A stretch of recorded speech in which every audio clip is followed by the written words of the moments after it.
Bonjour, cette vidéo couvre la notion de factorisation par complétion de carré. Avant de vous expliquer comment factoriser par complétion de carré, il est important de revenir tout d'abord sur la factorisation d'un trinôme carré parfait. Donc d'abord, un rappel des deux identités permettant l'obtention d'un trinôme carré parfait. D'abord, on a la somme de deux termes, donc un binôme, lorsqu'on le met au carré, on obtient le trinôme carré parfait A2 plus 2AB plus B2.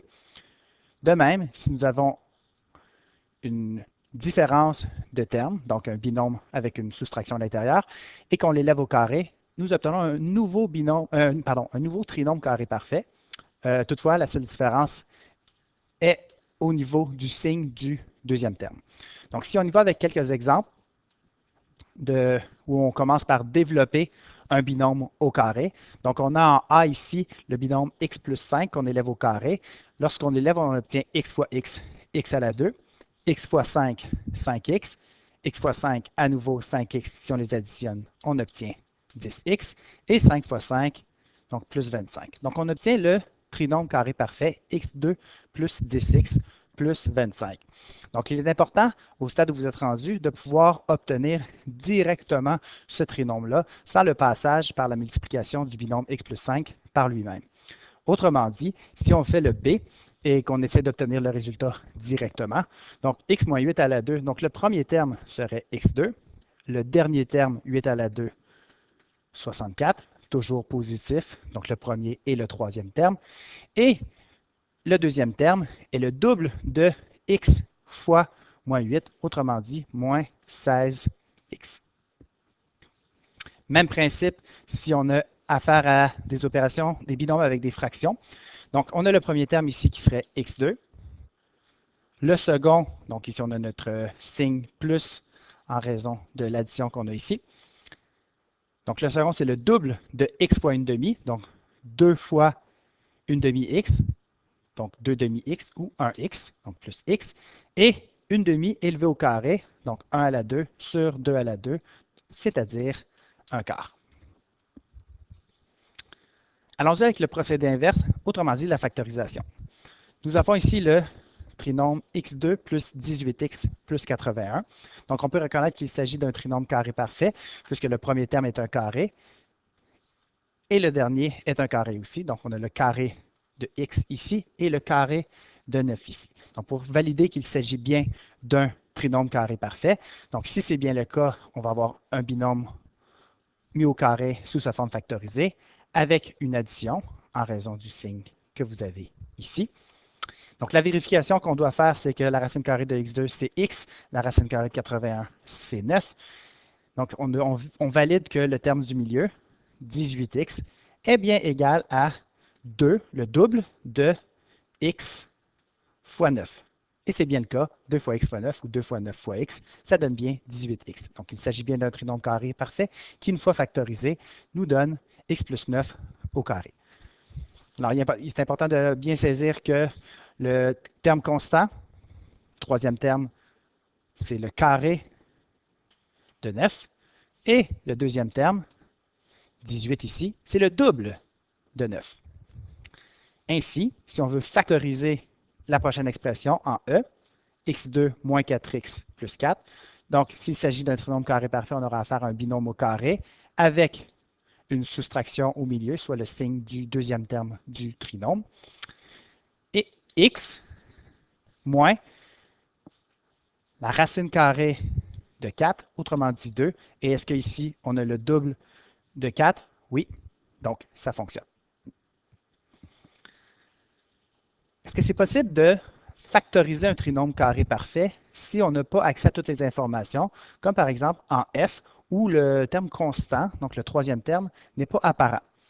Donc, on peut émettre l'hypothèse qu'il s'agit d'un trinôme carré parfait et de cette manière-là, essayer de trouver le binôme qui, mis au carré, donnerait les deux premiers termes x2 moins 14. Donc, en premier lieu, on a toujours le format x, plus ou moins, donc ici moins en raison du signe du deuxième terme qui est négatif, x moins, et comment est-ce qu'on avait déduit en D et en E le deuxième terme du binôme, en D c'était 9 et en E c'était moins 2. Bien, on l'avait déduit en regardant le troisième terme du trinôme, 81, par exemple en D. Ici, on avait déduit en regardant le 81, mais on aurait pu le déduire aussi en regardant le 18 et dire que c'était la moitié de 18. Comme ici, le 2, le moins 2, c'est la moitié de 4. Alors, on pourrait dire que pour le trinôme en F, le trinôme incomplet, la moitié de 14, c'est 7. Donc, pour former un trinôme carré parfait qui débute par x2 moins 14x, il faut absolument que le binôme sous sa forme factorisée, l'expression sous sa forme factorisée, soit le binôme x moins 7 à la 2. Conséquemment, le troisième terme du trinôme carré parfait serait 7 ou moins 7 multiplié par lui-même à la 2, 49. Donc, on vient de faire quoi? On vient de compléter un trinôme carré parfait. On a formé un trinôme carré parfait en se basant sur les deux premiers termes. Faisons un autre exemple avec le G cette fois. Donc, remarquez que en premier lieu, je trouve la forme factorisée et ensuite, je devine le troisième terme. Donc, on a ici toujours x, le signe du deuxième terme, dans ce cas-ci, plus. En F, on avait déduit que le deuxième terme du binôme, c'était moins 7, puisqu'il s'agissait de la moitié de moins 14. En G, le coefficient du deuxième terme est 7. La moitié de 7 est 7,5 ou 3,5. On va le laisser en fraction, ça va être plus facile à manipuler. Donc, x plus 7,5. On élève le tout au carré et on obtient 49 quarts, formant ici notre trinôme carré parfait avec des fractions. On peut avoir encore plus complexe et que dans notre trinôme, au départ, il y ait déjà des fractions. Donc, l'idée, c'est qu'on veut construire un binôme qui, élevé au carré, va donner un trinôme carré parfait avec les deux premiers termes x2 plus 3x sur 2. Donc, on va avoir x plus la moitié de 3 demi. C'est quoi la moitié de 3 demi? C'est 3 demi divisé par 2. Autrement dit, on multiplie le dénominateur par 2. Et la moitié de 3 demi, c'est donc 3 quarts. Donc ici, on va diviser par 2 pour obtenir l'expression qu'il y a ici. Et pour aller chercher l'expression qu'il y a dans le carré ici, pour compléter le trinôme carré parfait, on va élever au carré. C'est ce qui va nous donner 9 16e. Donc, on vient de se créer un nouveau trinôme carré parfait.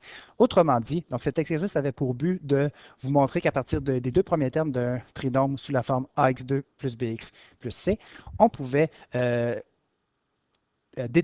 trouver un trinôme carré parfait.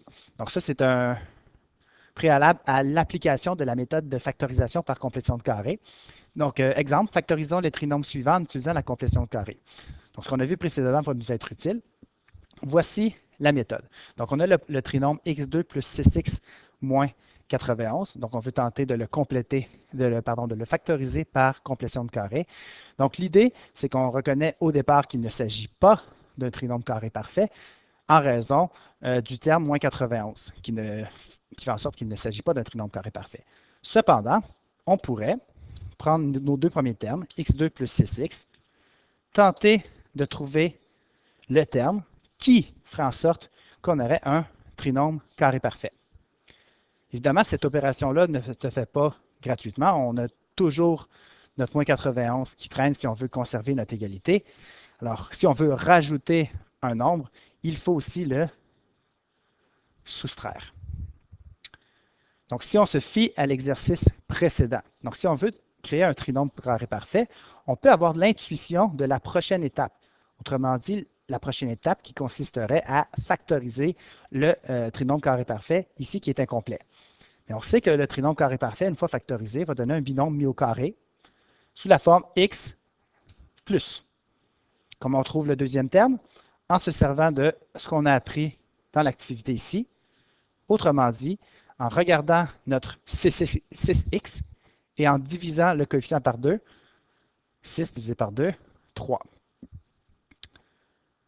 Donc, le binôme x plus 3 à la 2, si on le développe, on obtient x à la 2 plus 6x plus 3 à la 2, 9. Donc, qu'est-ce que je viens de faire? Je viens de créer un trinôme carré parfait, le trinôme x2 plus 6x plus 9. En ajoutant 9, si je veux conserver l'égalité qu'il y a ici, je dois obligatoirement soustraire 9. Alors, les trois premiers termes ici, x2 plus 6x plus 9, une fois factorisés, donnent x plus 3 à la 2. Mais on a les deux termes suivants, moins 9, moins 91, qui sont toujours dans l'expression. Donc, je vais les mettre à la suite en les additionnant ensemble. On obtient donc moins 100. La prochaine étape de la factorisation par complétion de carré implique de faire une différence de carré.